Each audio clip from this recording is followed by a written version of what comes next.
Welcome. I'm Dr. Barinholtz, joining Dr. Lippi, who's going to discuss management of the floating foot plate in stapedectomy. The floating foot plate was seen more often 10, 15, 20 years ago than it is now. And the reason is the laser.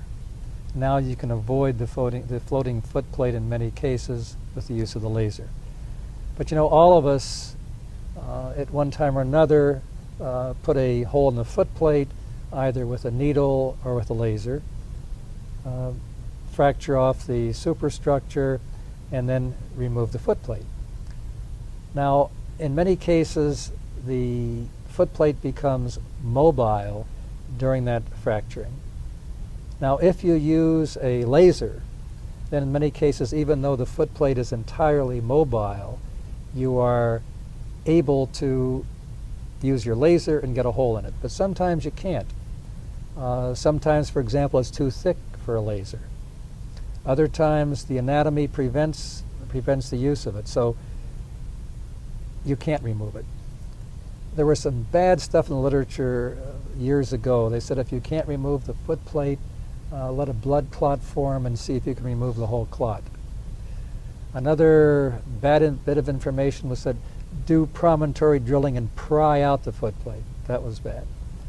So what we've done for years, we still occasionally do, much less often because we use a laser, but if we have a foot plate that's floating, whether it be blue or white, we place a vein graft over it and put in a prosthesis. If the foot plate is blue, our statistics show a 97% success rate, and of course they have no vestibular symptoms because you haven't removed the foot plate.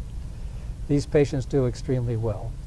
If the foot plate is white, meaning thicker, 50% of them will be successful and never refix. If they refix, you can go back with a laser and then remove the foot plate if you can.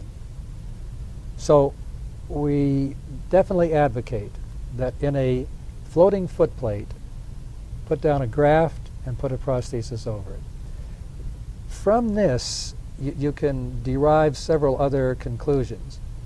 One is that if pieces of foot plate come loose and are floating in the perilymph, never try to retrieve them. You know, we have a great, let me say that sentence again.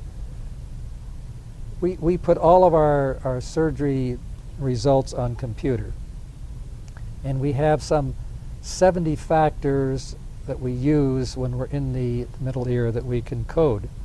And one of them, for example, is pieces of foot plate that are floating in the perilymph. Don't remove them. These patients will not have any more vestibular symptoms. You can only cause havoc by going after pieces, even whole foot plates. We have lost whole foot plates into the perilymph. I can think of one patient who didn't do well. Actually, that wasn't a foot plate, that was a piece of instrument. So if you have small pieces of foot plate in the perilymph, if you have your entire foot plate floating in the perilymph, address it just the way I suggested. Put in a graft, a prosthesis, and if it's blue, you're going to have a great result in 97% of the cases. If it's white, 50% of the cases, but none of them will be worse.